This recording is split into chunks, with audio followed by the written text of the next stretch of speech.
Hello, Bible readers. Today's thoughts are from the text from Genesis 11:30 to 25:18. I did a lot of this yesterday, doing more today. Yesterday, I was talking about how this God that calls Abraham to receive a promise for the sake of all creation is the same God that called creation into being in the first place. This promise is a plan. Abraham responds to the promise, the plan, in faith. That is a willingness to let go of all that the present is in favor of living in the promise of God, which is about a fruitful, abundant future filled with harmony and unity and obedience. At this point in the Bible, we could still be wondering whether there is one God who creates, maybe another who messes with that creation, maybe another to make a promise to Abraham, and yet another to monitor Abraham's response. There could be a number of gods. So we can't take for granted that God is one.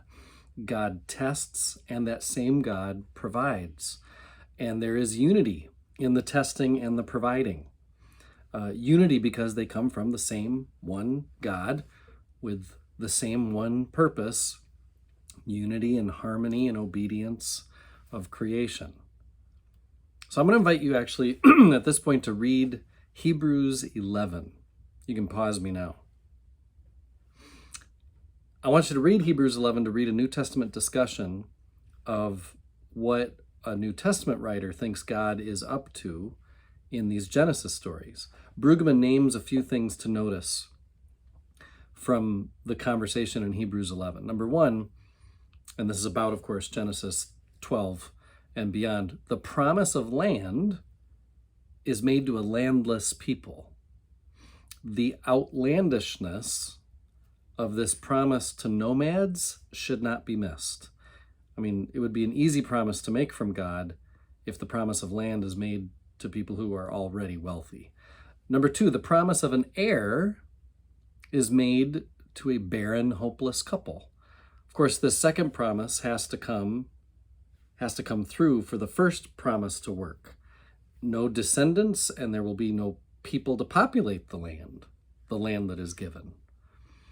Okay, number three, Abraham is indeed tested by a command to offer Isaac.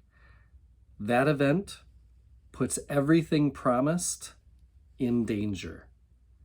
The faithfulness of God is called into question with that event. Like, as a reader, we got to wonder, is God leaving God's promises? Because without an heir, then the promise of the land can't, what's going on?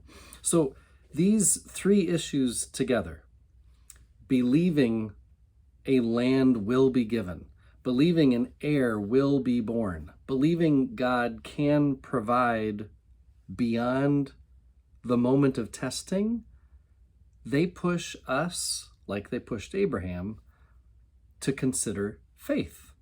Abraham passes and believes. The trust of Abraham, this is one of Brueggemann's points, the trust of Abraham is the main claim of the narrative. It is stated in the beginning, chapter 12, verse 3, in the middle, chapter 15, verse 6, and in the end, chapter 22, verses 1 through 13. That, of course, does not mean he's always sure. Abraham twice deceives in order to save his skin. He has an alternative wife, just in case. He clings to Ishmael when God has Isaac in mind. But he still trusts in the beginning, the middle, and the end. These other texts guard against any inclination to interpret Abraham's faith as having been easy or without anguish, which I had never thought of it that way. I would have said that Abraham seems to be disobedient in taking on another wife, for example. But Brueggemann is suggesting when it really matters, he is ready to offer Isaac. He goes when God says go. Abraham trusts in a God who can violate religious norms, in a God who shatters definitions of reality, in a God who makes things new. And I need to say a couple more things about this God being a God who makes things new. God can and does create out of nothing. He can resurrect from death. He can make a barren woman bear a child. He can justify someone by grace through a faith response to his own promises. There is no one, there is nothing like this God, and yet, despite having never experienced anyone or anything like this, Abraham trusts in this God and in the promise this God makes to him.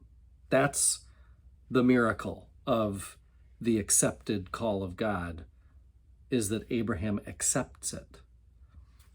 Tomorrow I'm going to spend one last day looking at the whole of the Abraham narrative.